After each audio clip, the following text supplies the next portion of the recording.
Got a new term I'm working on, and I think it's pretty applicable. Okay. Like I remember like the quotes. I can't even remember what movie it is, but Will Ferrell when he's like, "I'm spitting angry," right? And Oh, I can't remember what is movie that that's. the other guys? I think it might be the other Yeah, it might be the guys. other guys. But then obviously we know the terms like piss drunk. I think Yeah. I'm going to go with a new one called knife drunk. And this is when you're so drunk you don't realize you've been stabbed 3 times in the stomach and you go walking around a hotel. We might call it Sanchez drunk down the line, but this Mark Sanchez story is insane. Apparently, for those living under a rock, former NFL quarterback, most known for the butt fumble, Mark Sanchez. I don't even know how to properly describe this. He got really drunk, apparently, in Indianapolis at a hotel. He was Because there he was calling going to the call a game, game. Yeah. and there was some sort of dispute with a delivery driver in an alley who was parked there. There was some sort of parking dispute that Mark Sanchez decided to take in his own hands. It got physical, and the driver, apparently, who was a 69-year-old man, was fearing for his life at one point and pulled out a knife and stabbed Mark Sanchez. Mark Sanchez goes to the hospital. All we hear about for the first several hours is, oh, Mark Sanchez has been stabbed. He's in, Yeah. Like getting a Ricky stabilized at the Pearsall hospital. situation, right? And then the next thing you hear is Mark Sanchez is being charged. And then the latest we're hearing now is that he's being charged with a felony for basically initiating this assault on a much, much older man. And those pictures of that man don't look too good. So this story has gone crazy over the last 24 hours. There is so much to unpack. I will say credit to whoever tweeted it out. Butt fumble is a bad name to have in prison. And so I saw that one. Listen, Well, and just like, can you imagine being known for the butt fumble and then years later wanting desperately to go back to that time when you were known for the butt fumble? But it's crazy. He was like, the TMZ got footage of him walking around. I saw it like with the on the street. stabbing, like He was being so stabbed. drunk. Like it's Yeah. like It's like he didn't even like realize or know that he had been stabbed. From what I read from the team's other reports, it was like he was like doing wind sprints. Like he was drunkenly like doing afterwards. No, he was drunkenly doing sprints in the alley. Like that's why he got mad at the delivery driver. Like you can't park there. I'm working out. That's crazy. That from that. Oh, it's again. That's all alleged. I just read that in one of the reports. All of it will come out. Whether he remembers it or not, probably not. But I'm sure the delivery driver does because I'm sure they tested him and he probably had no alcohol in his system or no drugs because he was working. Let me just say, thank God that delivery driver is alive because he got messed up. Giant gash on his face. Apparently, Sanchez had taken the knife from him or something. The delivery driver we like shoved him into a dumpster. I think he got cut on the dumpster. Well, and the delivery driver reportedly maced him first, but that like didn't stop him. It's like, well, and Mark Sanchez, to most people is a fit, big, strong, guy. And I'll just say like this just is wild though. It's like it was out of nowhere. It's not like Grace was mentioning this. It's not like Aaron Hernandez because we're listening to like a documentary series. It's not like him where he had a long history of violent outbursts. No, he had it's like one horrible night, like a horrible night that, and it can happen to anyone. You never know, when one drink turns into another, or whatever your thing of choice may be. All of a sudden, you could be that person who's like, no, I've driven high before, and I'm going to get behind the wheel, and you cause a horrible accident. Like this is Mark Sanchez's now, like, this is the pivotal moment in his life. You know what I mean? Like, can you hope he's not going to announce games anymore? No, I mean, he's probably going to have to serve jail time unless his attorneys can meet with the defendant's attorneys and some sort of ginormous payday for that person. Well, and the guy is suing Fox. He alleges he has, his attorneys and whatever, they have evidence of Fox knowing that this was a problem. Oh, that Sanchez that he had an alcohol problem or something like that, and they're like he's suing them for like negligent hiring, but also negligent. I forget what the legal term is, but retaining him and basically letting him continue to do the job. Like he's a menace. He's out there as like a menace. So if they have proof of that, then that's a whole other deal. I mean, it's a wild story. We'll have to keep track of it and see what comes of it. Thank God they're both alive, and it's one of those things that it's not the end of his life. Like, you know what I mean? It's not like Mark Sanchez is, but he's going to have to, he's got a lot of work ahead of him for him to ever have a life in like the public eye again. And his wallet's going to take a huge hit. That's for sure too.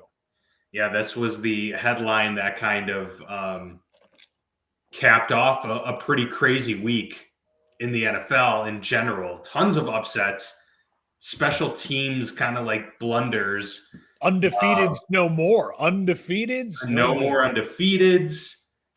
We have tons of go-ahead wins in the final minute of the game already this season at a record clip. So, yeah, a lot to get to here as we dive in to our Week 5 recap.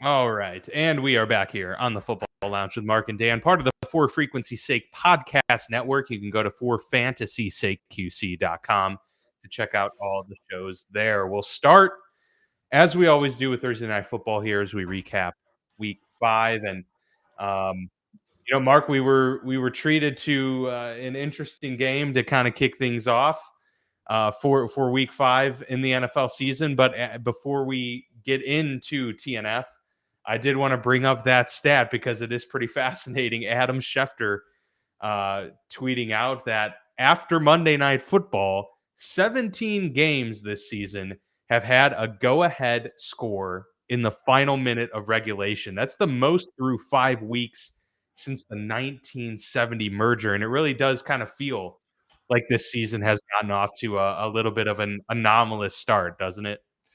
It just feels like that's the way that modern NFL is going, because you have a lot of good quarterback play. You have a lot of resurgent quarterback play. We're about to talk about it with Mac Jones here in San Francisco.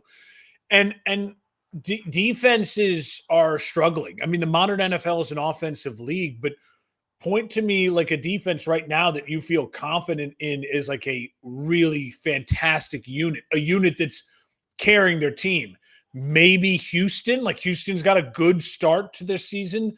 But even then, it's like, though they're a 2-3 team, it's like, how great has their defense been overall this season?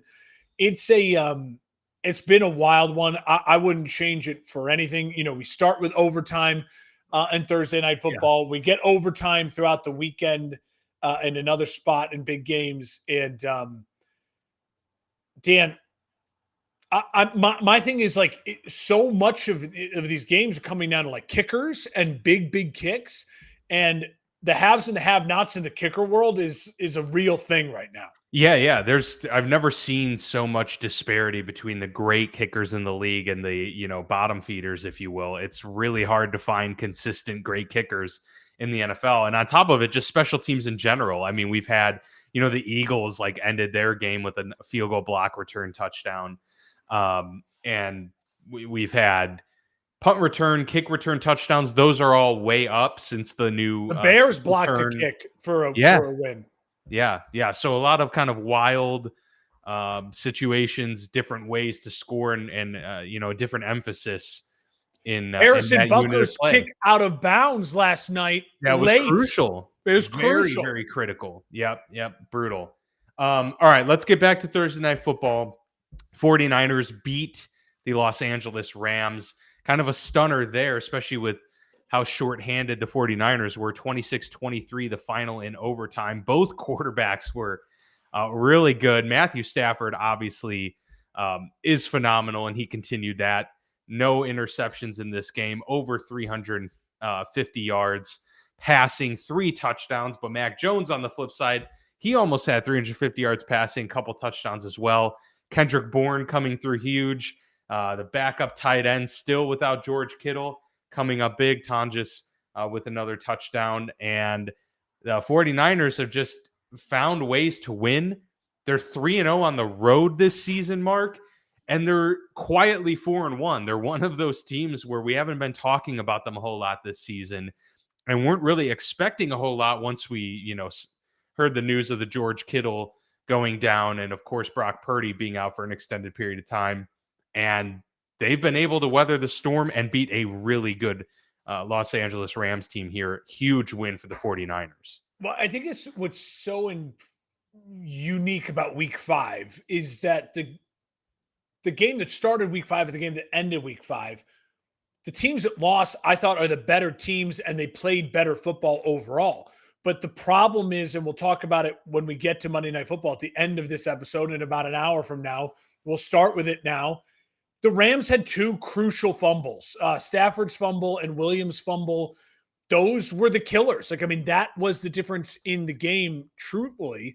I hated the Rams' 4th down play call in overtime. I love that they went for it on 4th down. Stafford was just so electric that game. When Stafford has time, and he was only sacked once, there's truly not many people like him that have ever played the quarterback position. He's a special Hall of Fame talent. You saw it there. He looks healthy. He looks great. He does. And he's got the Rams at 3-2 here through week 5, a bad loss at home. I'll also point out, not a bad loss, but a tough loss to a division opponent at home. I'll also point out that there is no home field for the Rams against the Niners. That was like 60-40 Niners fans. Yeah. Remember that game? Yeah. It was crazy. I think it's legitimate if I'm a Niners fan. I think it's very legitimate if I'm a Niners fan that I struggle with the leadership of my organization. There's so much good that they have done. But when you look at Mac Jones and you think to yourself, remember, go back to that place where we were when it was announced the Niners were trading up in that draft a couple of weeks beforehand. And everyone's like, oh, they're getting Mac Jones. Kyle Shanahan's getting his guy. And they end up taking Trey Lance. And we look at Mac Jones in the 49ers organization. He looks like a $50 million quarterback in this game. He was fantastic. He was only sacked once. You could just tell when they were both playing loose. He's doing this too. We talk about Purdy. Purdy has struggled when he hasn't had Ricky Pearsall and Ayuk and Kittle and everyone healthy. There's no Kittle. There's no Pearsall in this game. And Mac Jones was fantastic. And what I loved about the game plan with Mac Jones was he stuck to it. He's not like a risk taker. Brock Purdy, we've talked about it. He's got a little bit of that. I brought the setup last week. He led his senior season at Iowa State. He had the most interceptions that year. Like, he's got a little bit of that gunslinger mentality. That's not Mac Jones at all. He totally played within the framework of that offense and hit the big throws when he needed to. Stafford, his talent level is uncatchable if you're someone like Mac Jones. But Mac Jones, in a way, outplayed him because of the game plan that was developed by Shanahan. I love it when Shanahan and McVay go head-to-head. I love it that they're in the same division. It's a new age Ravens Steelers type of rivalry, right? It's not black and blue. It's like 2 nerds going head to head, and it's just so much fun for us, the viewer. Huge win for the Niners. I think they're better off maybe with Mac Jones than Brock Purdy, and I hated when they signed Purdy to the contract they did, and I think it makes it even more embarrassing now when you get a performance out of them like Mac Jones. And he got there. Yeah, I think you're probably right. The way Mac Jones is playing, why upset the apple cart now when you're cruising at 4-1? You're about to get George Kittle back. It's only going to help Mac Jones out a little bit more.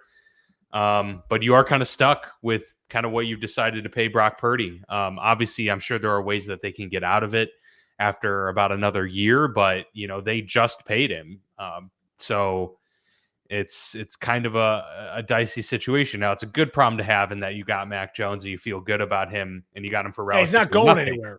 Right, and he's not going anywhere. So that is helpful. I will say from the Rams side of things, the only downside to this, because, you're not going to fault anybody really for losing a hard-fought game against a division rival, especially one that's, 4-1, is if there was an opportunity to kind of pounce on the 49ers, now was it.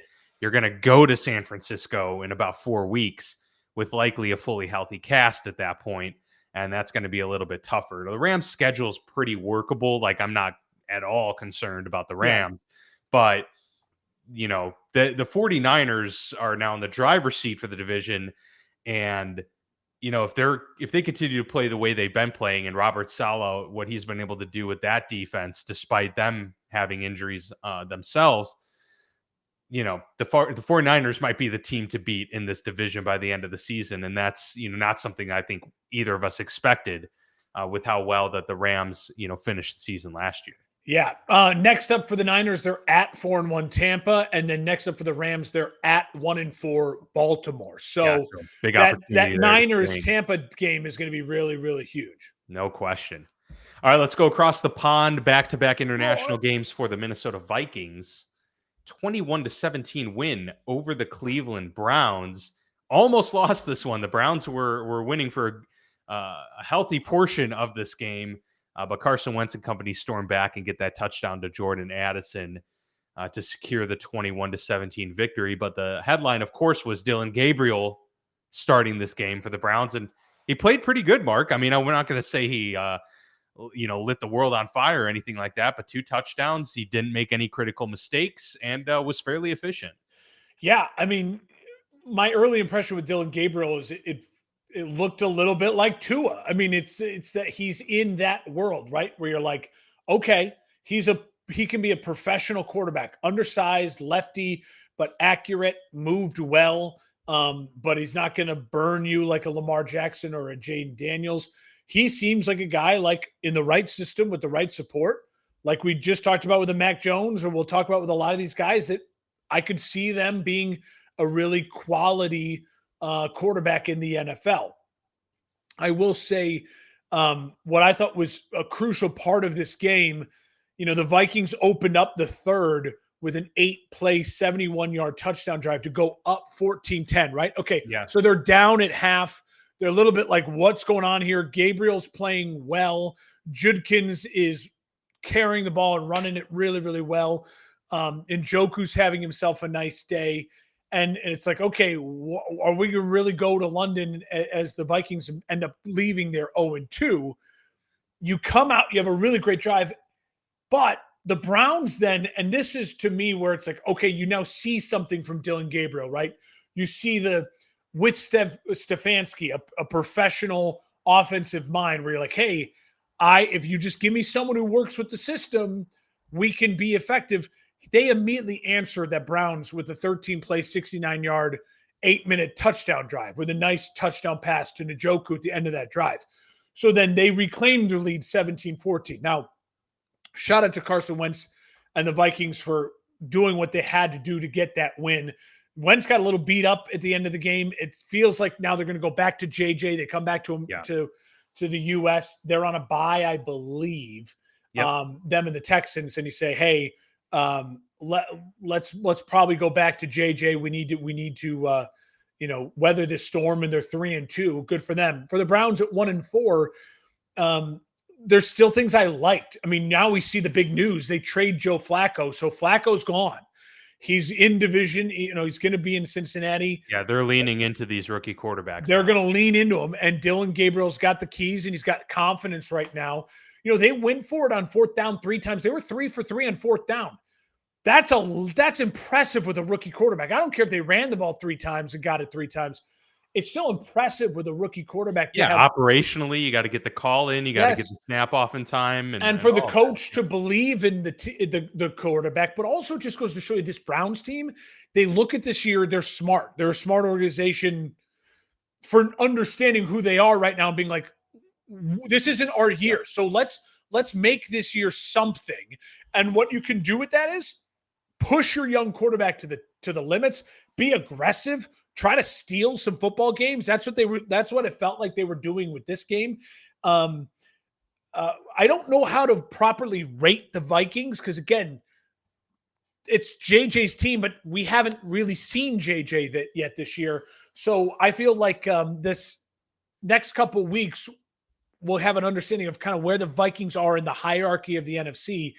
Sure. I know they have the same record as the Rams, but I don't feel like they are the Rams. Does that make sense? Oh, absolutely. No, I totally agree. I'm not entirely sold yet on the Minnesota Vikings. I think they've got a Yeah. lot of pieces in place and they're good, but yeah, they're just too um, behind the line at the quarterback position currently. We'll see if that Yeah. develops over the rest of the season, but Next, totally agree with you there.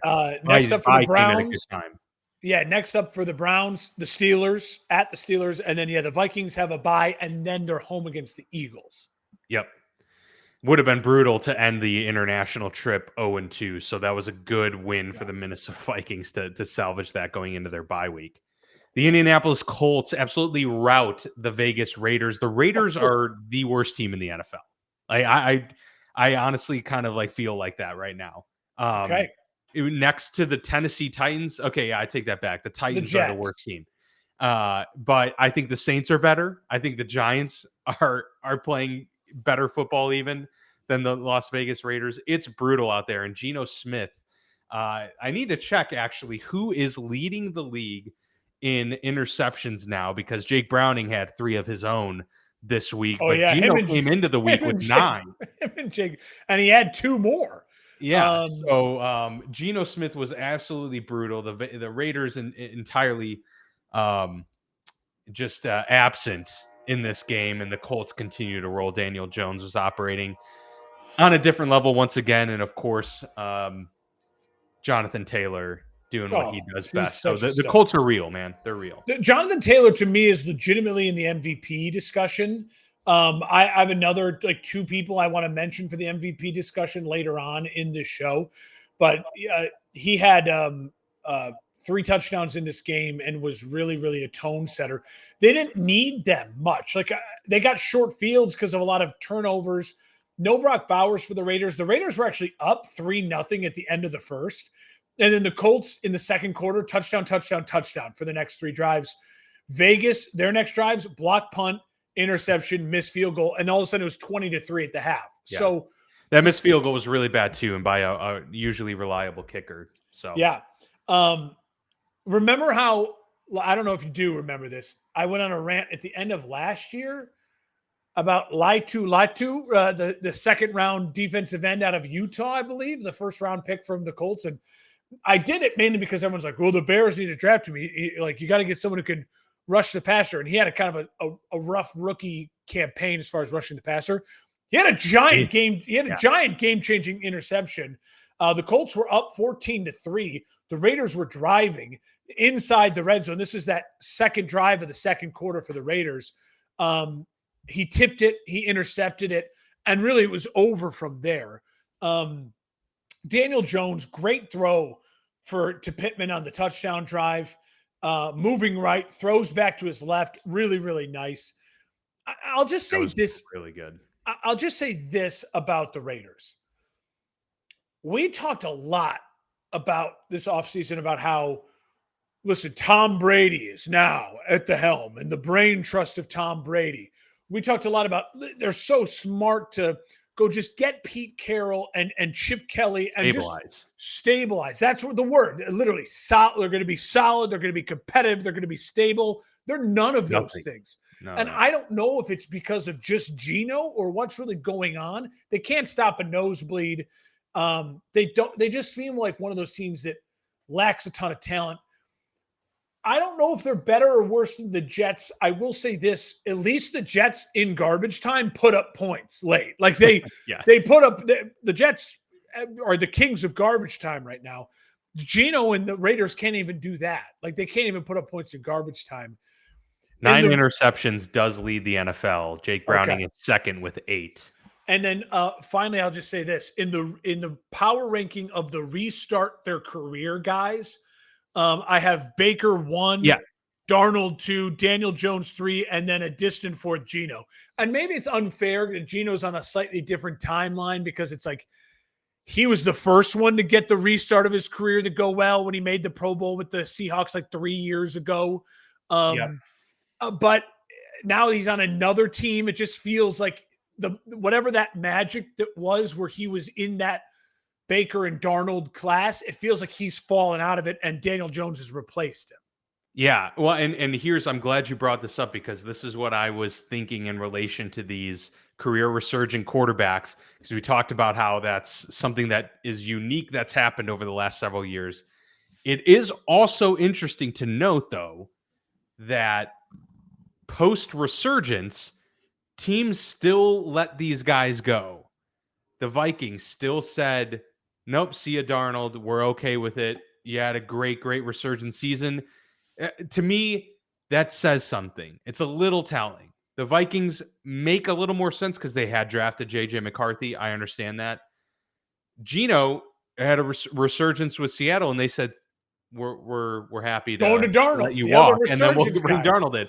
So I just want to caution. Let's see what happens with Daniel Jones after this year. What the Colts do with Daniel Jones, I think, will be very, very telling. Baker's the one who it's like, this is for real. They've built around him. They've said, we are planting our flag with you. None of these other guys have had that moment yet. So we'll see if Daniel Jones is the next for the team to say, you know what, we're not going to draft a first-round quarterback. You're going to be our franchise guy for the next several years. It's a great point. It's a really great point. Baker had the roughest path to get to Tampa, right? I mean, right, yeah. Cut by the Panthers. He had that weird Thursday night game, whatever, with the Rams.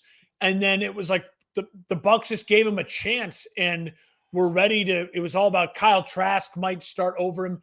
And he just took that job and he's not let go of it yet. And they've smartly invested in him. With Darnold, I think what's interesting is I think if you could right now, if the Vikings could say, what do you want to do? Can you do over? Yeah, I think if you would've. truth serum the Vikings organization, the Vikings fans, the Vikings players, they would all say we shouldn't have drafted McCarthy and we should have just stuck with Sam Darnold. Yeah. And I think I would argue that for Daniel Jones, you're absolutely right. He's in the Baker slot, right? Because the Colts didn't just draft someone and get him. Yeah, they're not tied to anybody. They're not tied to anyone. So he's in the Baker slot, but it's still a long season and we'll see. But Daniel Jones is playing fantastic football. 20 of 29, 212 yards, 2 touchdowns. It's wild. It's been one of the top stories of the year so far. It has been. It's early, but it's been impressive. Big win for the Colts. Another big story has been. Oh, wait, really quick. Colts are hosting the Cardinals next, and then the Raiders are hosting the Titans. So we'll know the toilet bowl next week. Raiders and Titans. That's a good one. Love it. Another big story has been that the New Orleans Saints. I couldn't even believe that this stat was a thing. They got the first win from a quarterback that they drafted crazy since 1998. So since 1998, any quarterback that's won a game for the New Orleans Saints up until this past week was not a quarterback that they drafted. It was, obviously Drew Brees for a very, very long time, but even Taysom Hill was someone they got from the Packers. Derek Carr they got from the Raiders. And Spencer Rattler did not win a game last year, but he did this past week. So scratch that off the list. They win 26-14 over the Giants. I don't really have much commentary on this battle between 2 1-4 teams. They're both duking it out to see who can get one of those top 2-3 picks. I will say, I'll just add this. I thought good for Rattler. I thought he played well. I really tried to think, what is Rattler like? What is his path? Like, what is his NFL career? He feels to me, he kind of does remind me of Baker a little bit. Like he's got some moxie to him. It's like a Kyler. It's like a sprinkle of Baker. To me, it's a good amount of his name. I just had his name. I can see his face. He's the backup for the Kansas City Chiefs. He was in he was with the Jaguars 2 years ago. He was with the Raiders. Gardner Minshew. Oh, Gardner. Yeah. So there's like a little bit of like, okay, the ceiling's like Kyler Murray light, kind of like a quality starter. But I mean that there's worse things to be in the NFL. Like, I mean, like if you were to tell me in like 4 years from now, Spencer Rattler is like an elite backup quarterback that like teams are trading Fighting for for, having yeah. like it wouldn't shock me. Sure. I'll say this for the Giants, man. You're up 14-0, or 14-3 to start the second quarter, and then you end up down 16-14 at half. It really fell apart. 3 lost fumbles for the Giants. Jackson Dart, they had him throw 40 times. They kind of lost their way a little bit during this game, and it felt like things just fell apart. Obviously, there's no Malik Neighbors, so they've got to figure this new quarterback and no elite weapon. But Dart, to me, when I'm watching him, it did remind me of like Bo Nix. Remember Bo Nix early last year? Like, oh, he's more athletic than you think. And man, he's making some bad throws. Now, Nix has kind of worked his way out of it, especially the second half of last year. He's playing great football. I wonder if Dart will be able to do that as well. Like, hey, can we tone back on a little bit of the running and a little bit of the reckless throws? I mean, that horrible fumble that he had in the third quarter, Scatabo, horrible fumble in the I mean, it was just a turnover fest. It was ugly for the Giants and for the Saints at home to get a victory. You got one, right? Like you got one. Now, if you're a Saints fan, you're going to say like, all right, don't get too many because we're not good, right? We want to have maybe a number 1 draft pick, but I do think that the Saints are not the bottom of the bottom right now. I think they fight hard. I think they're coached unique. I like what Kellen Moore's doing with the lack of talent, and they certainly deserve to win that game with the Giants. The Giants fumbled it away, intercepted away. The turnovers were just bad. Yeah, no, they were. And you got to build a team that can take advantage of those moments. And so Kellen Moore gets his first win as a head coach. Giants are home against the Eagles. I think that's Thursday night. Is that this Thursday night?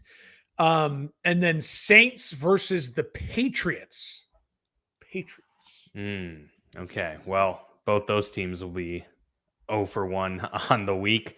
Let's go to the Dallas Cowboys at the New York Jets, 37-22 drubbing of the Jets. Justin Fields sacked 5 times in this game, Mark. The Cowboys ran the ball very effectively. The Jets kind of did too, but it was some of those Justin Fields scrambles and some garbage time runs in there too. But I mean, the Cowboys are 2-1, so I personally don't think that they're yet this like threat.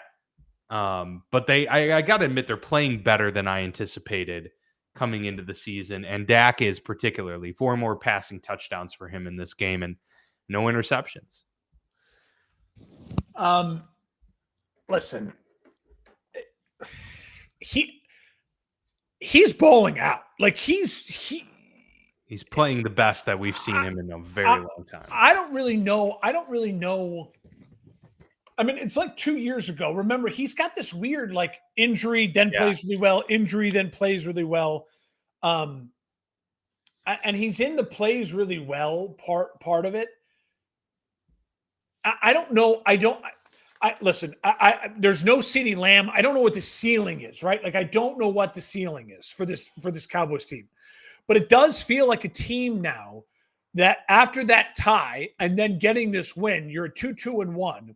And it does feel like a team that I don't really want to play. Like, I don't want to end up having on a Sunday night to go to Dallas and to deal with that, because it feels like they're going to score with you.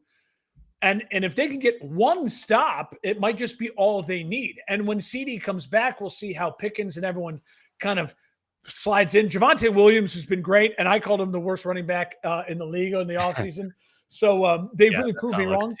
I got to give a shout out to Schottenheimer. I mean, I don't know if this is the league will kind of catch up, and then by the end of the year, he's a disaster. Or right now, they seem like a well-coached offensive football team that is lacking talent on defense, and their defensive coordinator is a kind of a schmuck. As far as the Jets go, listen, I'm the biggest Justin Fields fan. You know that. I love Justin Fields. I want to see him do well. if you just look at the box score, you think Justin Fields played well. If you watch that game, Dan, it was 30-3 with 4 minutes left in the third. It was not competitive. Oh, yeah, not at all. One of the main reasons it wasn't competitive, Justin Fields was sacked 5 times.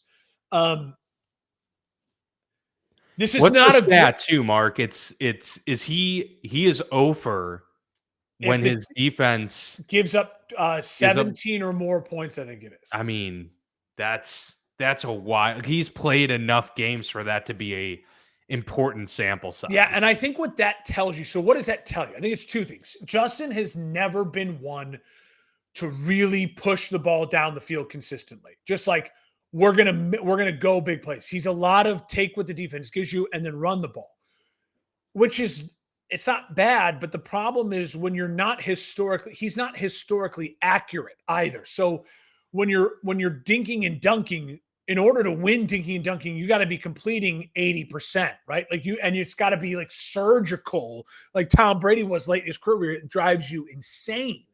And that's just not who he is. The crazy thing is he's got a giant arm. Like he's got the ability to throw a great deep ball. And he did throw some good deep balls. I mean, you look at he has moments where you're like, that's one of the best throws I've ever seen. But again, and it's like, and where does he play well? And he racks up all these stats, these 2 late touchdown drives when it's already over. When it's 30-3, yeah, then he goes and scores 2 awesome touchdown drives where he's throwing the ball down the field. Now, I don't know if that's the offensive coordinator putting reins on him. I've seen enough of it in his career to think it's a combination of probably the offense they design around Justin and Justin's psyche. But it's a huge win for Dallas. You come off that tie, so you just go blow out a bad team. Like that's what you're supposed to do, right? Like if you want to be a good team in the NFL, you blow out a bad team. They blew out a bad team. The Jets have talent. Breece Hall, Wilson, that Mason Taylor, the tight end, he got involved. He looked like a nice player. Rookie. It nothing seems to work. And I know that a lot of people are starting to really close in on what's his name, the head coach, the former defensive coordinator for the Lions, the Jets head coach. Aaron Glenn. Aaron Glenn. Yeah. But I will say this: the Jets hired him to be their Dan Campbell. Dan Campbell's first year in Detroit, go back. It was a disaster through the first 8, 9, 10 games of the season. Remember, they were celebrating when they finally just won 1 game.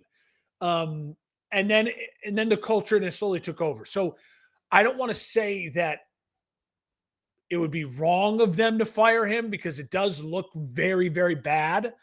But if your goal was we're going to try to build Detroit in New York, then you've got to give him patience and you've got to give him support and you've just got to go out there and draft a lot of defense. Yeah. That is the method right there. The recipe for success. Next up for the Jets, they're taking on the Broncos at home. And the Cowboys are now surging. The Cowboys are at the Panthers. When the Panthers at home, what we've learned is one of the best teams on the planet. Yeah, exactly. No question.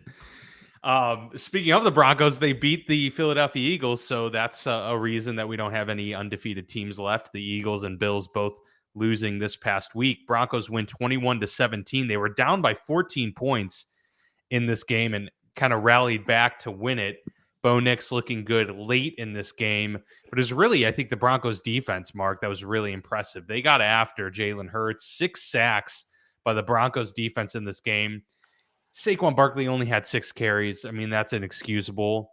And there were some bad penalties too. I think there was that penalty on Saquon with that deep pass that would have converted to Devontae Smith. But this was a myriad of things.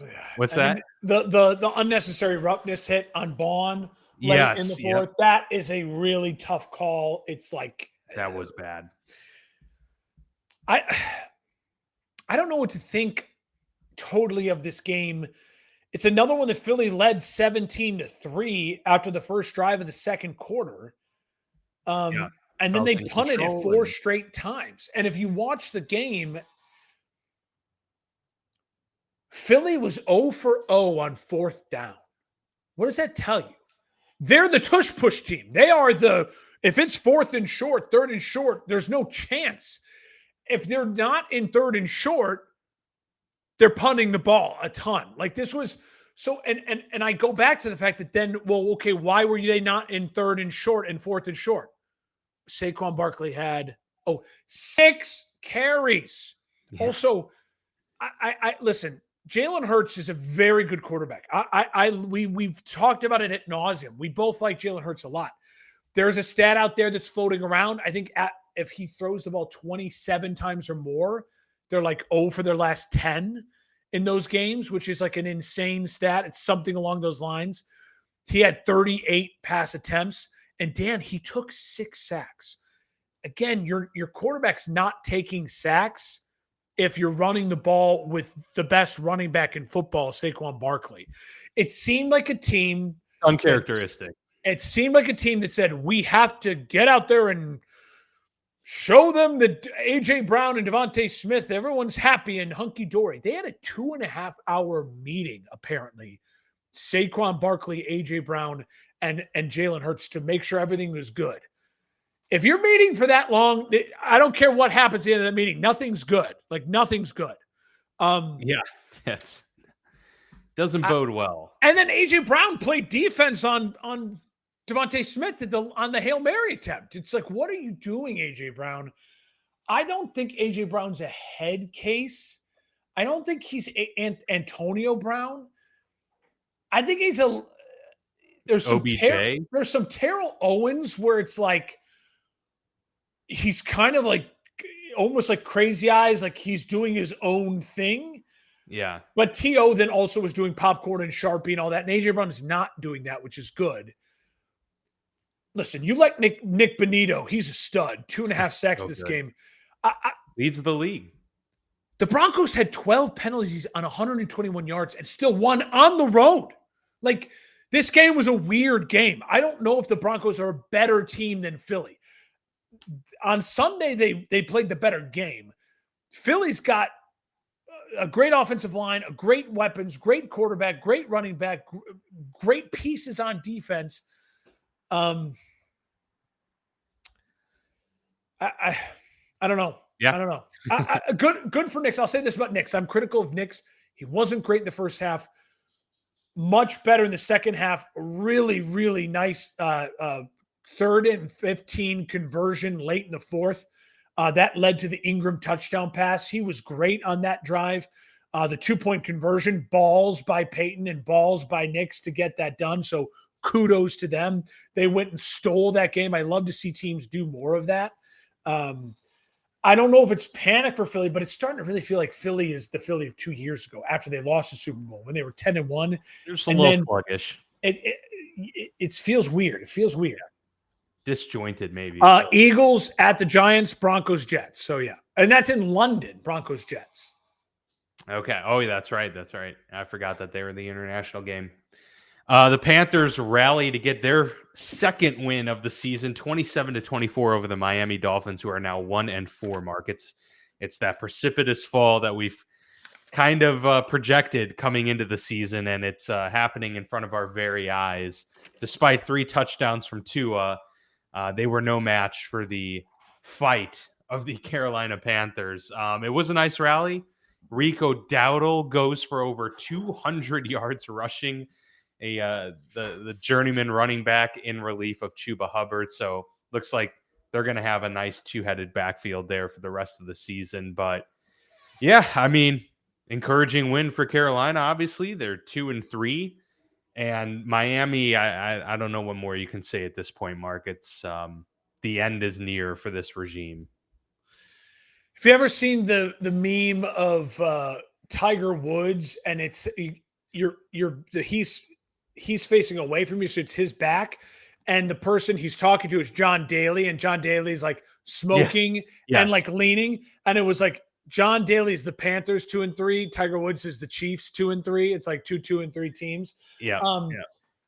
Listen, for the Panthers at home, they're a different team at home, and they didn't ask Bryce Young to do too much. And again, that is a great recipe for success when you have a quarterback who's not gifted enough to just be the guy. Tua, 27 of 36, 3 touchdowns. I mean, I didn't think Tua was the problem. Yeah. Great throw to Waddle for the touchdown. They take the lead 24-20 late in They couldn't run the ball. They couldn't run the ball a lick. It was embarrassing. Now Waller has come on well. Like, they were in this game. Miami was up 17-0 midway through the second. They were up 17-10 at half. Dan, and I said they're up 24-20 late in the fourth. Get a stop. Get a stop. And they win this game, and you avoid this blow the whole thing up talk. Young with a hell of a drive and a throw to Leggett for the game-winning touchdown. I give him a lot of credit, Bryce Young, for that late drive. Again, it's not worth anything. Bryce Young is not Josh Allen. He is not an elite quarterback in this league. He will not ever become an elite quarterback in this league. But he had a really nice moment there. He's a quality, startable quarterback. As you said, as a team, they had 14 rushes for 19 yards, Miami. Tua did it all. You can't blame Tua for this loss. 24 points on the road at the Panthers, and you had multiple leads. They couldn't get it done. It's just, yeah. They just have not been able to put together a well-rounded, cohesive team. Yeah. In years. And for Miami, they host the Chargers. That is a meaningful game next week for a Miami team that is all they're on life support. They're on life support. And for the Chargers, who now are literally on life support with no healthy bodies and are now lost 2 in a row. At Carolina, we talked about, they're hosting the Cowboys, so they'll win 60-3 next week. The Houston Texans beat, I don't even know if that's the proper term, absolutely destroy the Baltimore Ravens 44-10. This was a funny juxtaposition between two quarterbacks. CJ Stroud, 4 touchdowns, no picks. Cooper Rush, no touchdowns, 3 picks in this game. Without Lamar, are the Ravens one of the worst teams in the league? Legitimately. I honestly think they might be, because nothing's really working without Lamar back there, and that defense is pretty putrid. And now with those injuries, they're kind of like the Bengals right now. They're without Lamar and a lot of other people. I think that's a huge part of it.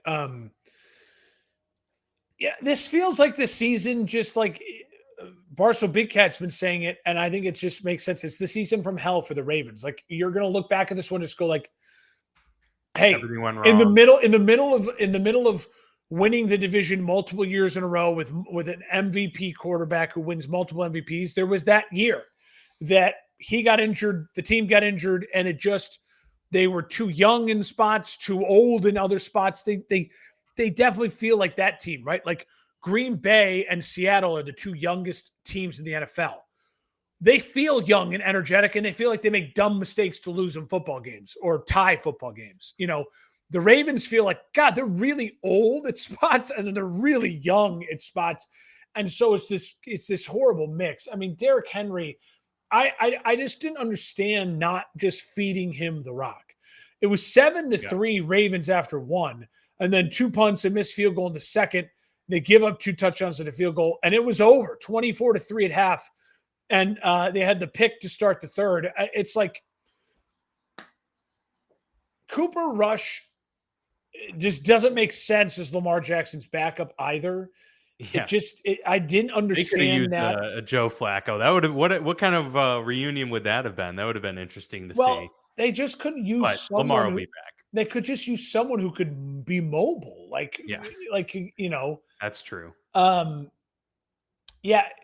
They need to find a way to get the ball into Flowers' hands, get the ball to Henry more, and just try to get stops on defense. I mean, I saw the one stat floating around. In 5 games, this Ravens team has already given up more points than the whole 2000 Ravens team did in the whole season when they won the Super Bowl. I'll do you one even better on that. The Ravens have allowed 37 plus points in 4 games this year. That's the most they've ever allowed in a full season in their history. Yeah, it's crazy. So it's not it's a season from hell. Shout out Barstool Big Cat. It's a season from hell. I will say this really quickly on Stroud. Texans were 0-3. 2 weeks ago at this time, we were like, let's have the conversation about CJ Stroud. Yeah. The AFC South is now feeling very competitive with the Texans kind of, charging back to 2-3. They feel like they've gotten some of their mojo back. Listen, you can only play who's in front of you. They have they're at Seattle next week. So that's going to be a kind of a huge decisive, right? The Seattle played really well and they lost. They're 3-2. The Texans are kind of rolling. They're 2-3. Whoever wins that game will have a real kind of stake for like momentum is in their favor. Whoever loses that game is going to be reeling a bit. For the Ravens, they're versus the Rams at home. Can you just at least be competitive? I don't know if Lamar is going to play in that game against the Rams. Probably not. It looks like he's going to miss multiple weeks. Yeah. But can you at least find a way to be competitive against that Rams offense and show some heart? Gotta show something. So then when Lamar comes back after the bye, after 1-5, it's like, okay, can he string together? Can we get to 5-6 and be frisky in the last couple weeks? Before we continue on, the 4 teams on a bye this week were the Atlanta Falcons, Chicago Bears, Pittsburgh Steelers, and Green Bay Packers. A wild game in Arizona as the Cardinals fall 22-21 to the Tennessee Titans, who get their first win of the season. It wasn't just Amari DiMercato, the backup running back for the Cardinals, doing yet another gaffe that we see 2 to 3 times a year, where somebody fumbles prematurely before crossing the goal line because they're celebrating or whatever. He does it after a 75-yard run that he breaks out. But not only is that the only blunder that the Cardinals face, but late when the Titans are trying to make a comeback, Cam Ward throws an interception. It's a great diving interception that is then fumbled and bounces its way into the end zone with the Titans recovering, getting the touchdown, and there you have it. What a wild game. You had the Jonathan Gannon antics where he seemingly put hands on Amari DiMercato on the sidelines, and now Mark, he has been fined $100,000. And he did apologize. For that incident on the sidelines. First time that a coach has been fined for a sideline altercation since Bruce Arians in 2022. So it's been a few years, but weird game. And this is just, this is kind of what the Cardinals' MO has been, right? They get in their own way a lot of times. Kyler Murray's helmet fumble. Also, I mean, you didn't even mention that. I mean, this game is 3 wild plays. The DiMercato fumble, then the fumble, recovered fumble, pick, fumble, touchdown, and the Kyler Murray helmet fumble in the third. All 3 went against the Cardinals. The Cardinals were 21-6 midway through the second, all the way to the fourth quarter. This was a game they had won. They were up 21-6, 9 minutes to go in the fourth quarter. And then things went completely bonkers. And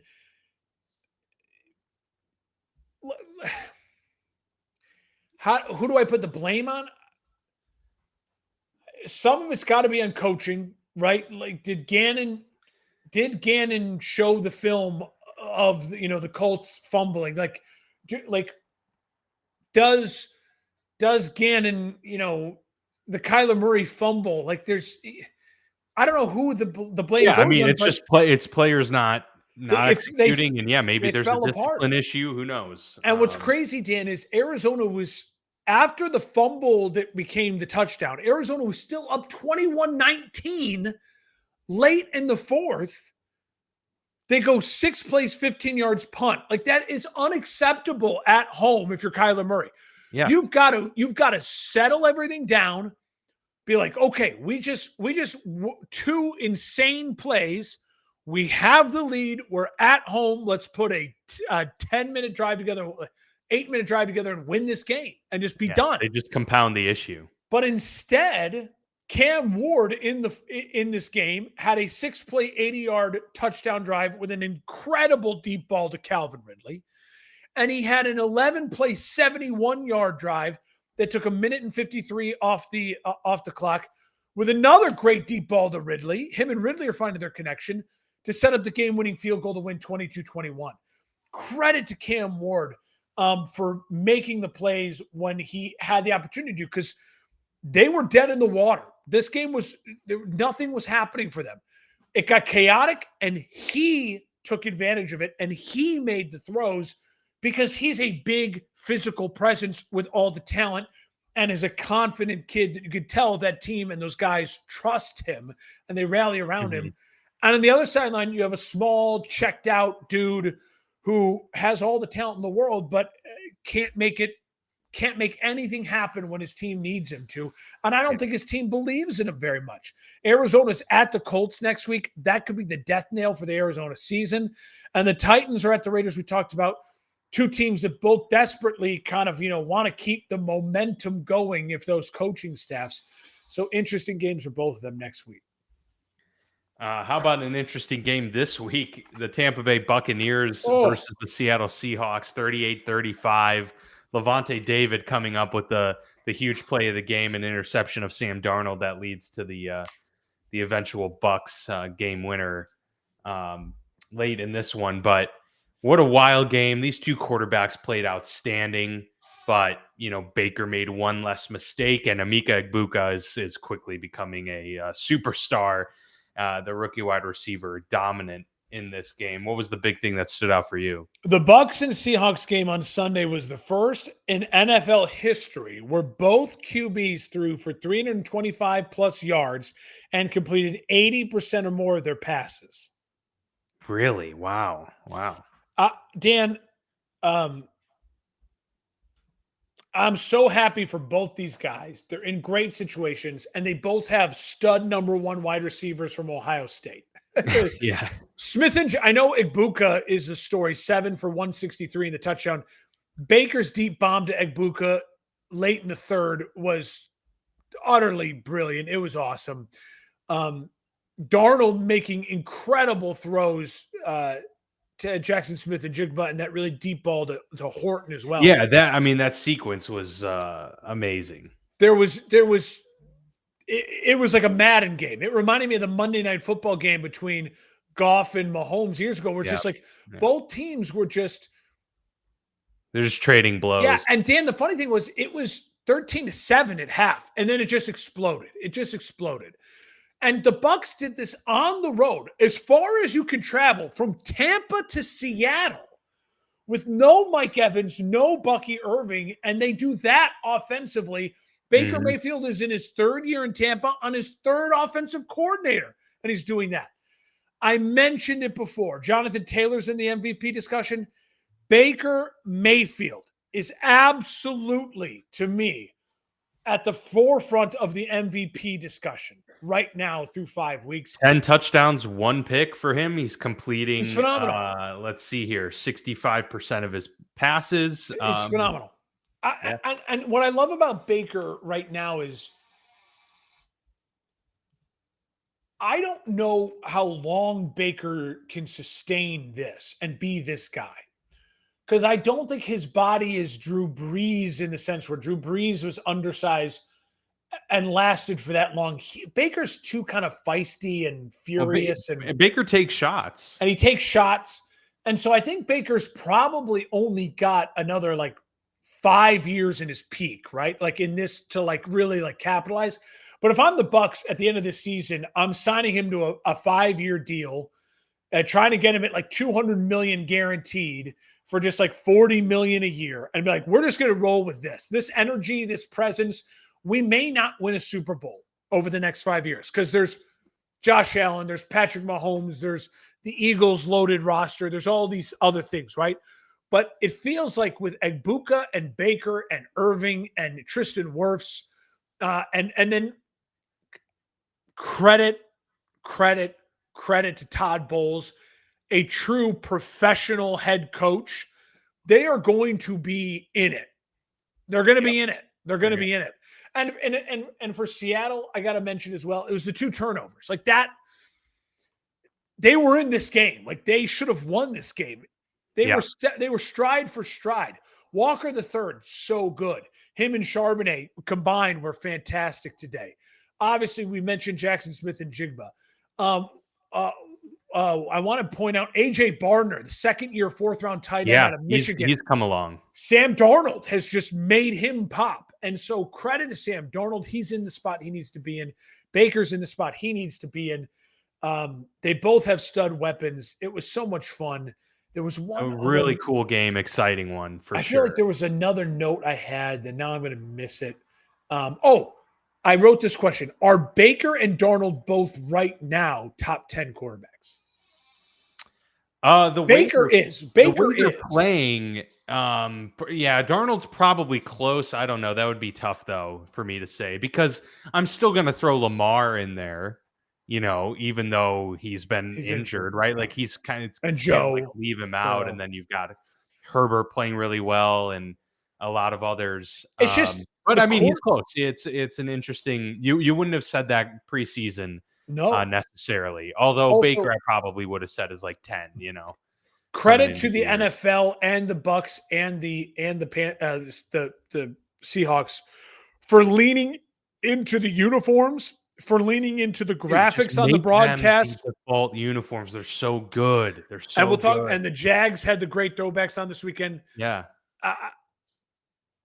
it was perfection. We need to embrace those way more. It was perfection. It was perfection. League just needs to listen to the fans when it comes to those. It's perfection. The Bucks are playing the 49ers. Huge game. That's big. And then Seattle and the Jags. Huge game. That is. Yeah, those are 2 exciting matchups. The Bengals fall to 2-3, so they started the season 2-0, dropped 3 straight. Lions win 37-24 in this one. This Lions offense is just firing on all cylinders. So the week 1, danger sirens have faded deep into the abyss because Detroit is looking like a top 3 team in the NFL right now. This game was more than over. It was 33 to or 34 to 3. I mean, the Cincy scored 21 garbage to 3, and then so 31 to 3. I think whatever it was 21 points of garbage time. So like, don't even let it think like, oh, it was close. It was not. It was not at all. And here's my MVP of the season so far is Jared Goff. 19 of 23, 258 yards, 3 touchdowns. I will say credit to Cincy. Perfect time to pull up this the FanDuel stats. Yeah. The credit to Cincy. They did sack Goff 4 times. Remember, we had just talked about how the Goff hadn't been sacked at all. Look at that. 12 touchdowns, leading the league in touchdowns, completion percentage, leading the league in completion percentage. Amon-Ra St. Brown leading the league in touchdown receptions.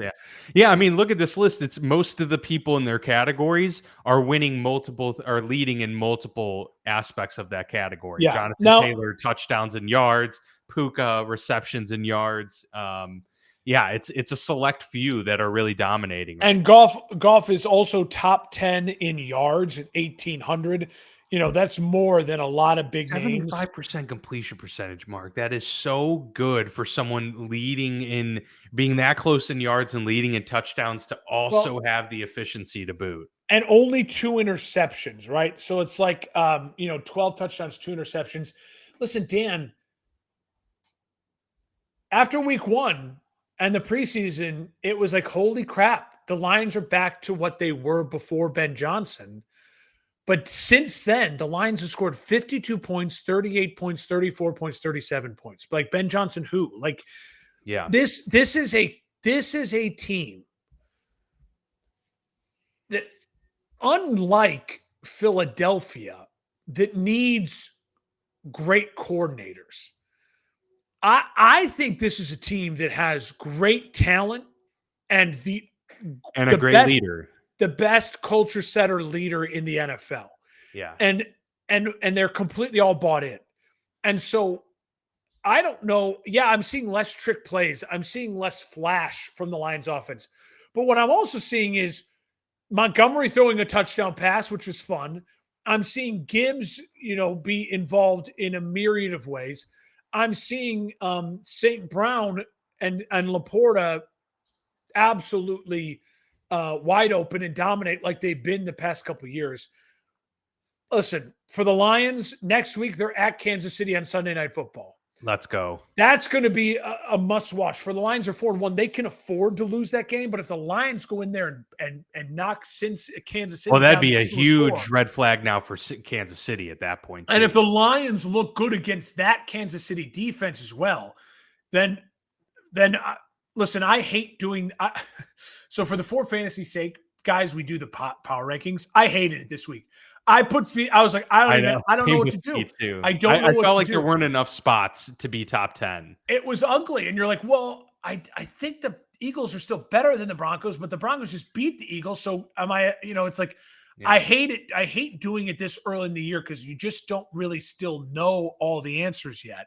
But I do know that week 1 right now was an aberration for the Lions. They're now rolling full cylinders. They are a juggernaut. They are my number 1 team in the power rankings right now. They're on a 4-game win streak.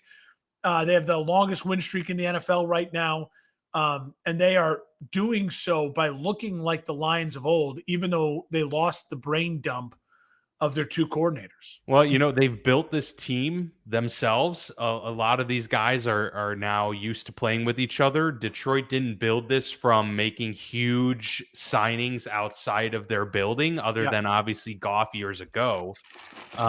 So that's another thing too. Like, these are all homegrown dudes, or they make complementary signings here and there, but they're not stacking in outsiders per se. Yeah. They've got that unit, and it's very insular in a good way. And Goff, I'm glad you said that, because Goff now has played more games for the Lions than the Rams. Wow. How about that? It's one more game. That was the linchpin game. And he had said before the game, and it was like earlier in the week, they were asked, like, reflect on it all. And he says, I hope I have a lot more to go with the Lions. Like, they're bought in, and he's playing great football. And Goff's the type of guy that could be at his peak, I think, for 5 more years, because he's now just the way he plays. He's now just 30, and the way he plays is different from the Bakers of the world. Bengals or even the Russell Wilsons of the world. The Bengals are at the Panthers, and now they have Joe Flacco, Dan. And Joe Flacco beat the Packers a couple weeks ago. Yeah. Can Joe Flacco beat the Packers twice? That would be year? hilarious. I would love to see that. I would love to see that. And then Detroit's got that fast track to the division at that point easily as well. I'm going to have to bet the Bengals money line this weekend. The Commanders win 27-10 over the Chargers. Did this game concern you at all? Obviously, the Chargers are beat up a little bit here. Jane Daniels returns. There was a lot of hype and get up for the Washington Commanders in this game. Deebo Samuel had a huge game. Ja'Cory Krosky-Merritt, running wild. So a lot of things are working for Washington, but I don't know. I am starting to be like, are the Chargers once again being the Chargers, where just things go wrong for them? Usually happens later in the season. I hope that it hasn't happened early this year, because they already got, these key injuries that are detrimental. I mean, they're decimated. And now you're going to lose Omarion Hampton. And, I'll say this for the Chargers. What concerns me is you're up 10-0. You're driving early in the second, and then the Quentin Johnson fumble. That backbreaker. That leads to a 9-play, 74-yard touchdown drive. Now you've let them back in. It's 10-7, and you don't score again. Like, you never regained your confidence. And this is against a Commanders defense that's not fantastic. And I know you're beat up, but if they can't score at home against that Commanders defense, then who are they scoring against? Not the Broncos. And they gave up some bad sacks. Not the Chiefs. Yeah, I mean, and that's the other thing. Herbert was sacked 4 times, and they were all back-breaking sacks. Like, Herbert was not great in this game. Nothing was working for them offensively. Congrats to Keenan Allen, fastest to 1,000 receptions. That was kind of a cool that was a cool stat for him. Von Miller sighting for the Commanders. He had a sack and a half. That's how bad the offensive line for the Chargers is. I will say this. Jayden looked good. It wasn't like a Jayden like, whoa, but it's like, hey, coming back for the first time from a injury in his career, he played well. He also still ran the ball. Like, he wasn't shy to run it. He took off 8 times at almost 40 yards rushing. He was only sacked once. And I will say his deep touchdown pass late in the fourth to seal the game to Debo, that's one of those throws you're like, dude, that if you can make that throw, that there's very few guys on the planet that can do that. Also, his deep ball to McCaffrey to lead it to get to 10-10 at the half, like right at the late in the second quarter. Like, get McCaffrey involved. There's a lot to like. Herbert's going to have to be a hero. He's going to have to be a hero now. You have no Najee Harris. You have no Omarion Hampton. You have neither of your starting tackles. You're beat up, but you have Allen, McConkey, and Quentin Johnson. He's going to have to be a hero. Herbert. And Herbert, like, he's going to have to do it. And they're going to have to outscore people because the defense is beat up as well. No Khalil Mack still. They're at the Dolphins in a must-win game to kind of stop the bleeding. And for the Commanders, Monday night, home against the Bears, the rematch. I will say this as a Bears fan, I'm very glad the Commanders won this game. Because get that out of their system. Yes, a little bit of like, we got the confidence coming back. And don't worry, I've already come up with it. If the Bears lose next Monday night, well, they had too much time off. It was the full week and a day. Like, it's just too much time off. That's true. You worry about limping in We're rusty. You can't have a bye week and an extra day on the Monday night. It's too much time off. That's too much. That's too much time to party and do all that fun stuff. The Patriots probably with the upset of the week over the Bills, and 23-20. Bills dropped to 4-1. Patriots 3-2. Drake May did not score through the air or on the ground in this game, and yet he was kind of the guy that I point to when I'm thinking about this game. Obviously, Stephon Diggs, it was kind of that return to Buffalo and wanted to make a statement, and he was great, made some phenomenal catches, but Drake May just made some of the best throws I've seen this season, all in one game, led the team down late in this one as well to get them over the hump and give them the win at 23-20, as I mentioned. So I thought this was phenomenal game by Drake May.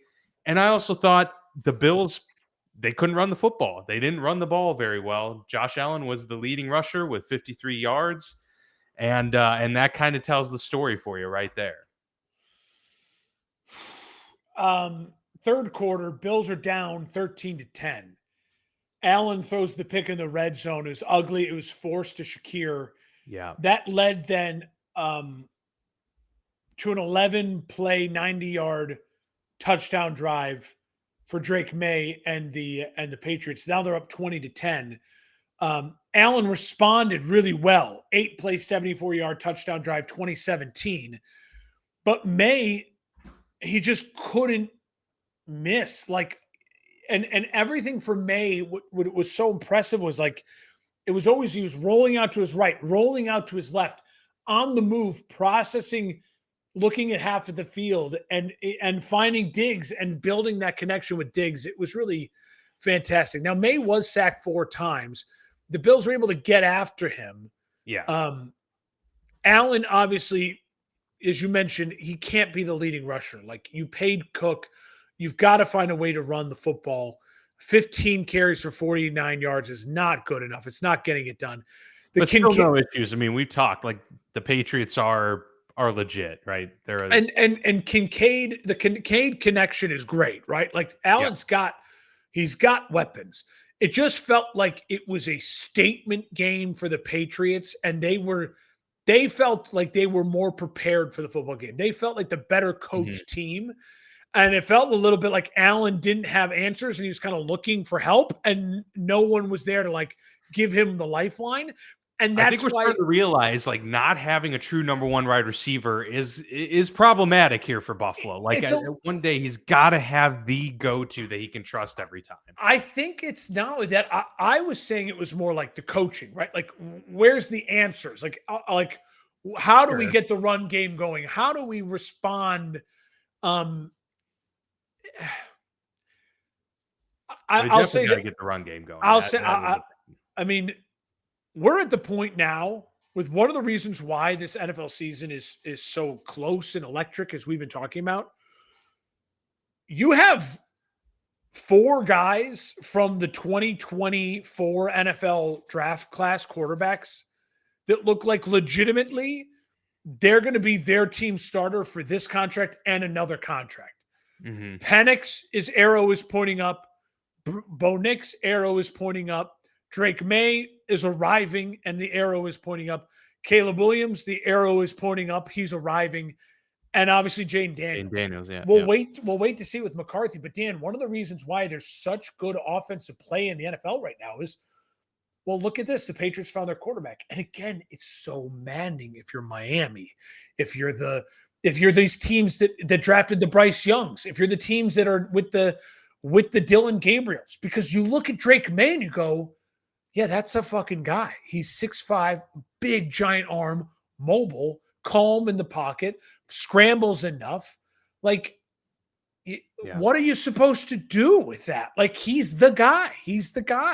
And him and Josh Allen, now the battles are going to be really fun. Like, I'm pumped. Agreed. Yeah, I'm really pumped about that. It's a cool rivalry that's reigniting now. Like, I hate the Patriots got a guy, right? Like, it's like, oh, like, God bless America. Yeah, they only had to go through a few down years. It feels like the Packers getting another guy, right? But this also goes to show that, like, when you really do bottom out, you can rise so much quicker. They bottomed out. They got Mac Jones. It didn't work out for whatever reason. They bottomed out again, get Drake May, and there you go. So within 5.5 years, they found their guy and got back. Whereas there are the teams like the Steelers that tread water a lot, and then you're never actually able to get that top pick to get the guy.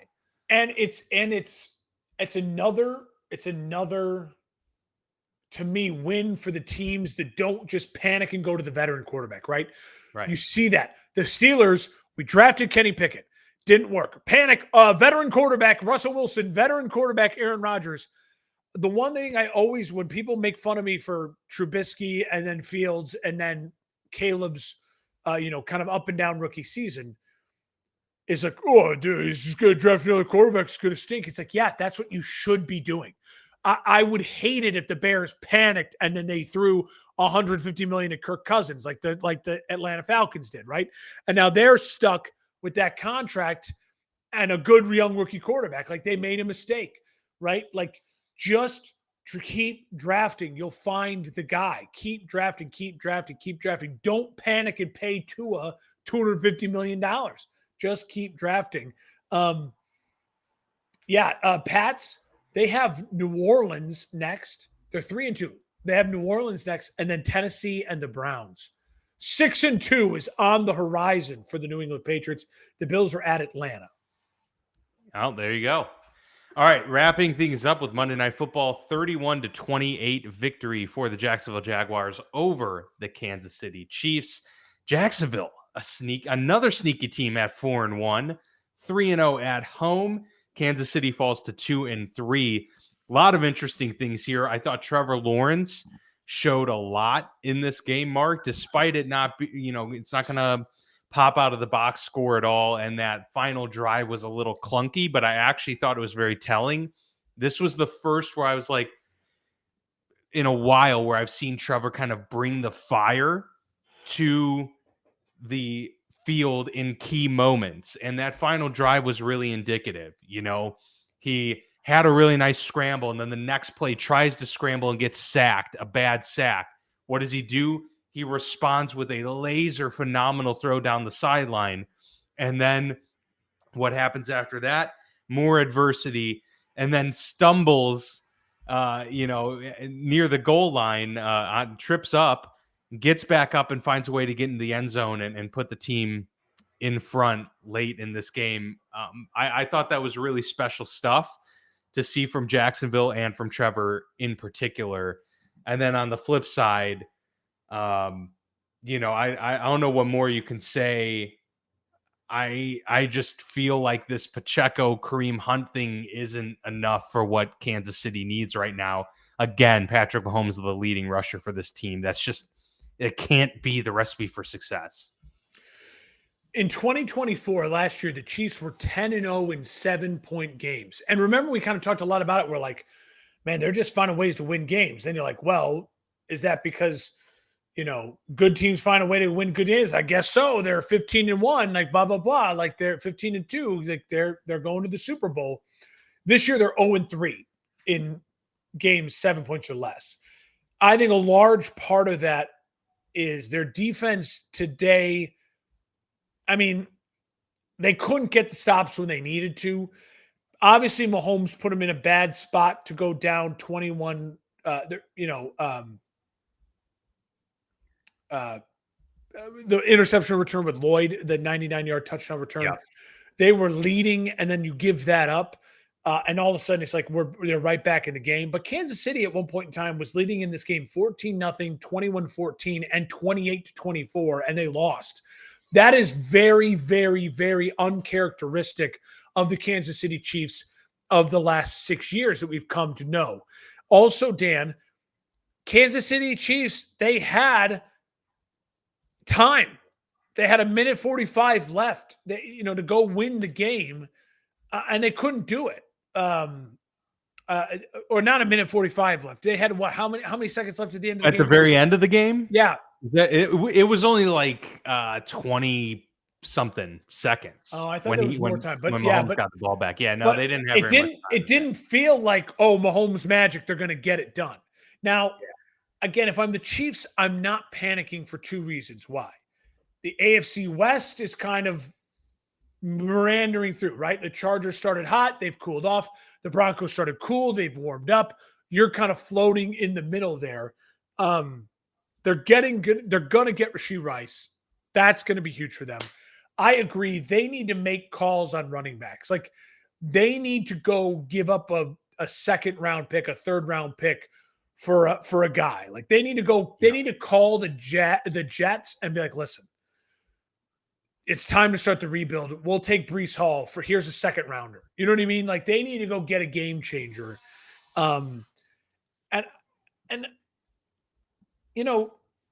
Patrick is brilliant. He's phenomenal. He's allowed to make a mistake. You're allowed to throw a bad pick. Like that happens. I'm not going to sit and go like, this is stink.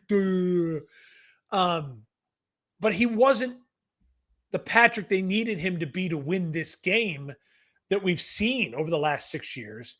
And like Kelsey had a good game. This kid Thornton got involved. I'm just not scared of the Chiefs, and it's a weird feeling. I think the Chiefs are going to be fine. They're going to hang around. I think they'll probably still end up winning that division because the Chargers are so beat up, and I don't trust the Broncos. But Lawrence, on my final point on him, you said everything you needed to say. Really great throws. That great throw to Brian Thomas Jr. when he needed to have it. So good. The great throw to Travis Hunter when Travis Hunter went up and got that ball and they needed to have it. Listen, he was shaky. The interception I thought was his fault. It wasn't. It was a fall down, kind of a bang bang play. Probably should have been kind of a weird pick, type of situation.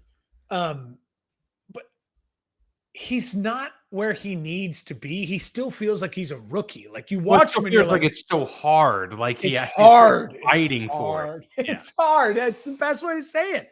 It's hard. It's hard. But he's got all of the gifts, and you saw it on display there. And that trip, try to get up, trip again, get up, run in for a touchdown. That's the play of his career right now. It's just like it's hard, but yet he finds a way in a way to give you hope and win a game. I also say, if you haven't yet, watch Chris Jones on that final touchdown. Yeah, totally gave up. This has been a thing now for a couple years with him where he just gives up on plays, and that's a problem. I think he's a Hall of Famer. Impacted that play. Yeah, I think he's a Hall of Fame guy. Like he's been that good in his career. I never seen Aaron Donald do that. I don't remember ever there being a viral video of watch Aaron Donald on this play, and the result is not Aaron Donald dominating someone. The result is Aaron Donald kind of going like, huh, and then just standing. As Lawrence is on the ground. It's like in his head he thought it's going to be a quick pass.